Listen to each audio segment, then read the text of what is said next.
De volta à Identidade Geral, e você pode participar com a gente sempre. novotempo.com/jornalismo, facebook.com/ntjornalismo. @ntjornalismo, você encontra a gente também no Twitter e no Instagram. Por meio de registros fósseis, ele busca evidências para entender os seres vivos que habitaram essa terra há muitos anos. Entre eles, os temidos dinossauros. Eu recebo agora o professor de Geologia e Paleontologia e coordenador do Núcleo de Estudos das Origens do UNASP Campus São Paulo, o Dr. Marcos Natal Costa. Tudo bem, professor? Boa tarde, bom dia. Muito obrigado pela sua presença aqui no nosso programa. Professor, então o senhor é professor de Geologia e Paleontologia também, como eu disse, é coordenador do Núcleo de Estudos das Origens do UNASP no Campus São Paulo. E a gente vai conversar aqui um pouquinho sobre os dinossauros. Existem muitas ficções, existem muitas histórias sobre os dinossauros. Mas eles realmente existiram? A gente pode afirmar que os dinossauros existiram? Olha, eles existiram sim, né? Não tem como a gente fugir dos dinossauros, né? Eles existiram, eles eram répteis, eles têm o crânio de um réptil. Os répteis têm algumas cavidades no crânio, que nós chamamos de cavidades temporais, são dos répteis. Os ossos da bacia são tipos de répteis, colocavam ovos. Portanto, eles eram répteis, não tem como a gente classificar em um outro grupo de animais. São répteis como os outros répteis. Como é que a gente pode ter esse conhecimento que o senhor está colocando aqui, das características dos dinossauros, e quais são essas evidências de que eles realmente habitaram aqui essa terra? São os fósseis que são encontrados e a gente tem notícia? Sim, como eu disse, eles são répteis. Agora, a gente tem aqueles que ficaram fossilizados, na verdade, eles são répteis, mas não existem mais hoje. Nós temos dois tipos de evidência. Uma que nós chamamos que são restos e os vestígios. Os restos são uma parte do próprio animal. Então, por exemplo, ossos, dentes. E nos dinossauros são, na verdade, os ossos, né? E no caso dos ossos, eu tenho desde ossos isolados nos fósseis, eu tenho ossos mais ou menos próximos dos outros, até esqueletos completos, onde eu tenho desde a cabeça até a ponta da cauda. Isso é uma forma de evidências que nós temos. A outra forma, que também não é menos importante, são os vestígios, que são as pegadas. E, no caso dos dinossauros, os próprios ninhos. Existem ninhos de dinossauros que se fossilizaram. Então, com base nessas evidências, a gente pode reconstituir e realmente entender um pouco de como é que eles viviam, né? E até como é que eles morreram. Hollywood adora os dinossauros. De vez em quando a gente tem um novo filme que trata sobre esse assunto. E até a literatura infanto-juvenil trabalha muito esse assunto, porque principalmente os meninos gostam muito. Porque, como Hollywood retrata, e até a literatura, eles eram gigantescos, animais enormes, a maior parte deles carnívoros, violentos. Isso é verdade ou isso é um pouco de ficção? Olha, em certo sentido, é uma pena o que Hollywood fez com os dinossauros, porque a imagem que passou para o grande público é que eles eram enormes, monstros terrificantes, violentos, sanguinários. Essa é a imagem que foi passada pelo público em geral. Na verdade, os dinossauros, um grupo deles, que são os carnívoros, que são os terópodes, eles tinham essas características mesmo, mas se eu for observar principalmente com respeito à dieta, existe um grande grupo de dinossauros que eram herbívoros. E se eles eram herbívoros, eles não eram caçadores. E, na verdade, esses dinossauros herbívoros eram os maiores que nós temos. Hoje, por exemplo, nós conhecemos cerca de 400, mais ou menos, espécies de dinossauros. Ah, é tudo isso? 400 espécies conhecidas, sim. E boa parte são herbívoros. E são os maiores e os mais pesados. Os herbívoros. Os herbívoros. Para você ter uma ideia, né, existem dinossauros até do tamanho de um cachorro, pouco maior do que um cachorro, que é uma coisa pequena, até animais da ordem de 40 a 50 metros de comprimento, com 20, 30 metros de altura. Imagina que 20 metros de altura é um prédio aí de 6, 7 andares. É muito alto. Pesando em torno de, os maiores talvez, 80 toneladas. Nós vamos comparar com um elefante que pesa 3, 4, 5 toneladas, seriam 5, 10 vezes, 15 vezes o peso de um elefante. Enfim, eram criaturas muito grandes, mas esses maiores, eles eram herbívoros. Até o Tiranossauro Rex, que é o grande, Sim. o grande queridinho de Hollywood, muito famoso Sim, esse dinossauro, eu ouvi dizer que ele não conseguia se alimentar de animais vivos, ele não caçava os animais.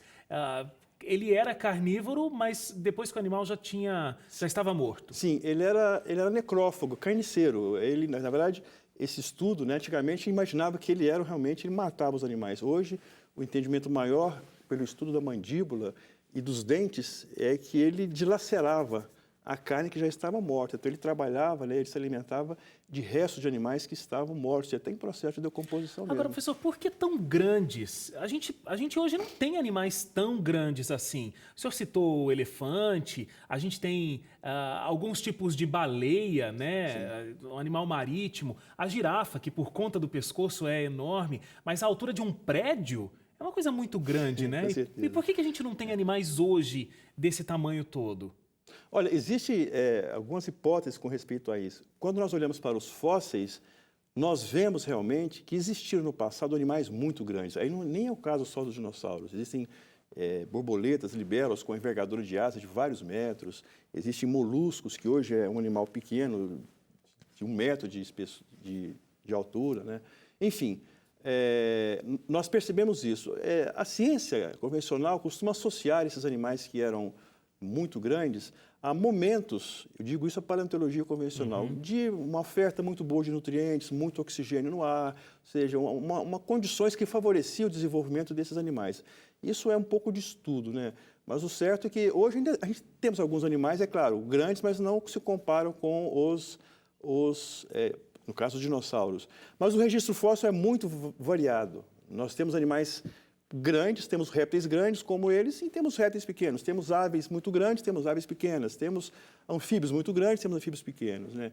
E uma coisa importante da gente mencionar é que a vida que nós observamos hoje na terra, nos mares, ela não representa toda aquela diversidade que eu vejo nos fósseis, ou seja, existe uma grande quantidade de organismos, de animais e plantas que foram extintos e que não são vivos hoje.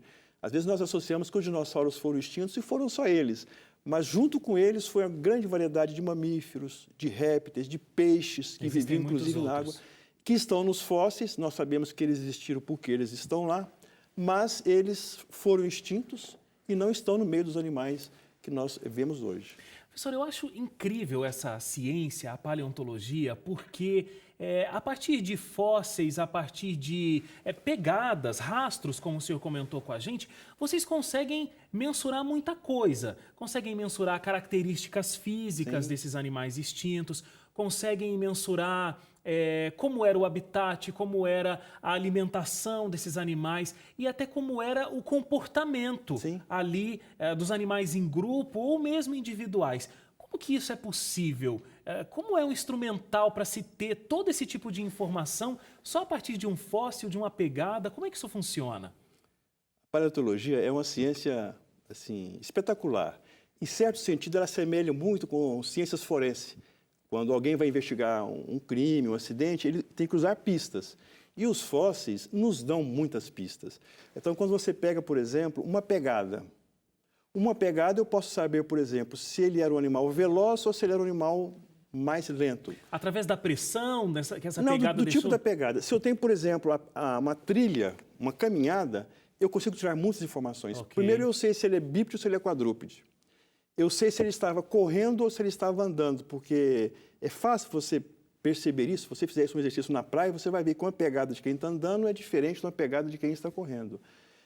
Quando eu tenho a trilha, através do tamanho do passo, e o passo não é a distância de um pé para o outro, é a distância do pé para o mesmo pé. Com essa distância, eu posso calcular a velocidade deles. Existem vários estudos empíricos, utilizando animais hoje, que calculam isso. E é muito óbvio isso. Se você também fizer um exercício numa praia que deixa pegada, você vai ver que quanto mais rápido você anda, maior é a sua passada. E ela vai modificando à medida que você vai aumentando a sua velocidade. Então, uma passada de quem está correndo é diferente da passada de quem está andando. Então, com base nessas características, você consegue restituir, por exemplo, a velocidade dos dinossauros. Sabe-se que boa parte deles aí caminhavam na faixa de 5 a 15 quilômetros por hora, mas tem alguns que andavam em velocidade de até 50 km por hora, próximo a um cavalo de corrida, né? Agora, você imagina um animal com 20 metros de altura, pesando 20 toneladas, correndo a uma velocidade dessa. Devia ser alguma coisa impressionante. Com certeza. Com certeza. Professor, assim, o senhor falou sobre os fósseis e a gente sabe, já foram encontrados esqueletos completos, por exemplo, de alguns dinossauros. Mas recentemente também foram encontrados o que vocês chamam de tecidos moles, Sim. ou seja, órgãos. Cartilagem também, vasos, células. Então, como se pensa que esses dinossauros foram extintos há milhões de anos, 65 milhões de anos, como que seria possível isso estar tão bem conservado? Os ossos, tudo bem. Agora, esses tecidos moles, conservados há 65 milhões de anos, isso seria possível? Olha, isso é um desafio para a paleontologia hoje. Existem teorias que procuram explicar isso, como qualquer ciência, mas se você for observar essas descobertas de tecidos moles são coisas mais recentes. À medida que a tecnologia vai aumentando, ela constrói equipamentos que você consegue enxergar com mais profundidade os fósseis. E começou-se a descobrir isso que você falou. Peles, estruturas moleculares, vasos sanguíneos, cartilagem, preservado, como você disse, em restos de 65 milhões de anos. Existem estudos que mostram, por exemplo, que o DNA ele se degrada, começa a degradar bem, numa temperatura de 10 graus centígrados, na faixa de dezenas de milhares de anos, talvez até 10, 15 mil anos. Ele já degrada, você já não preserva. Se você for pensar que o processo de fossilização implica no aquecimento do fóssil, ou seja, à medida que a fossilização vai avançando, normalmente está associado a um aquecimento que pode chegar, inclusive, a mais de 100 graus centígrados, quando a rocha é endurecida para alojar o fóssil. É praticamente impossível você imaginar que o DNA e vasos sanguíneos teriam sobrevivido numa temperatura dessa. Então, assim, embora existem teorias aí que procuram, na paleontologia convencional, procuram explicar a preservação de tecidos tão frágeis, é um desafio muito grande, porque é difícil você imaginar que, inclusive, restos sanguíneos, eritrócitos, preservados em ossos de dinossauro numa casa de uma faixa de 65 milhões de anos. Então, realmente é um desafio. Eu acho que isso vem mais, talvez, a nos mostrar que eles podem ter sido muito mais recentes do que a ciência tem nos mostrado. Recente quantos anos? Olha, eles poderiam, inclusive, encaixar no horizonte de uma cronologia bíblica, como nós acreditamos, né? Que eles foram extintos por conta do dilúvio. Exatamente, eles poderiam ser extintos por conta do dilúvio. Isso, aí sim, a gente poderia explicar com muito mais facilidade tecidos, né, com uma sutileza tão grande quanto esses que estão sendo observados hoje em dia nas universidades. E o que acontece também, né, professor, é que assim, muito se pensa que os dinossauros eles foram extintos por conta de uma explosão, aí um meteorito, né, e eles foram carbonizados imediatamente. Mas isso não explicaria por que outros animais também não foram extintos junto com esses dinossauros? Porque outras espécies não teriam sido mortas. Todas as espécies, talvez, teriam sido mortas com uma questão como essa. E também outra coisa é como eles estão tão bem conservados quando são encontrados. Mais uma vez, essa história dos tecidos moles e até dos próprios esqueletos completos, eles são muito bem armazenados, né? Sim. Essa hipótese da extinção dos dinossauros é uma hipótese bem plausível e bem documentada, ou seja, a ideia de que caiu um asteroide, que assim, os indícios da presença desse asteroide, o período que estaria acontecendo, a gente tem informações que são consistentes. Agora, a idade, 65 milhões de anos, que é um problema, né? Porque eu posso ter tido essa catástrofe num evento como nós acreditamos que teria sido um dilúvio bíblico, que nós acreditamos que houve impactos de meteoritos. Então, até aí não teria nenhum problema. Então, o processo em si do impacto de meteorito e dessa destruição que houve, na verdade, essa destruição, acredita-se que esse impacto teria criado uma nuvem, esse além de outros, uma nuvem de poeira na atmosfera, essa nuvem teria obliterado a ação dos raios solares, teriam inibido aqueles organismos que são fotossintetizadores, aí você criaria uma série de extinções na cadeia alimentar. Primeiro os que são fotossintetizantes, depois os herbívoros que se alimentam deles, depois os carnívoros que se alimentam dos herbívoros, e assim eles foram morrendo, né? Agora, a gente não tem na literatura nem assim, uma explicação final para essa extinção e nem uma explicação final por que alguns grupos resistiram mais e alguns grupos foram extintos, né? O certo é que os dinossauros são répteis e alguns répteis sobreviveram. Claro. Alguns mamíferos sobreviveram, né? Mas a gente não tem ainda uma coisa muito clara. O certo é que essa extinção dos dinossauros sumiu com praticamente metade das famílias que habitavam a Terra naquele momento, né? Naquele momento desse impacto, da né? história. Desse momento da história. Foi uma extinção bastante importante. Professor, deixa eu dizer o seguinte até, porque esse assunto da paleontologia, da origem da vida, são assuntos muito importantes e que os nossos telespectadores, inclusive, sempre gostam muito desse assunto. E o departamento que o senhor coordena lá no NASP está promovendo um encontro nos dias 21 e 24 de janeiro do ano que vem, é isso? Sim, será o 8º Encontro Nacional de Criacionistas. Esse encontro já é um encontro tradicional no NASP. Ele acontece a cada 3 anos. Esse 8º encontro nós vamos discutir a complexidade do mundo vivo e as digitais do Criador. Isso porque quando nós examinamos, né, a matéria viva de perto, nós ficamos espantados com o nível de complexidade. Isso qualquer organismo, desde o mais complexo até uma simples bactéria. E fica difícil de você escapar à conclusão de que toda essa complexidade nada mais do que a assinatura de um ser muito inteligente que nós acreditamos que seria o Deus da Bíblia. Então, nós queremos discutir essas questões durante o evento. Então, de 21 a 24 de janeiro de 2016, no UNASP Campus São Paulo, você pode procurar aí informações no site do UNASP, você vai ter todos os detalhes sobre esse evento. Professor, muito obrigado pela sua presença. Que Deus continue abençoando o seu trabalho. A oportunidade de poder compartilhar com vocês esse assunto muito interessante com respeito aos dinossauros. Com certeza. Muito obrigado. Obrigado. A gente vai para mais um intervalo. Na volta, você vai se emocionar com as histórias da cantora Melissa Barcelos. Você realmente não pode perder. A gente espera logo depois do intervalo. Até já.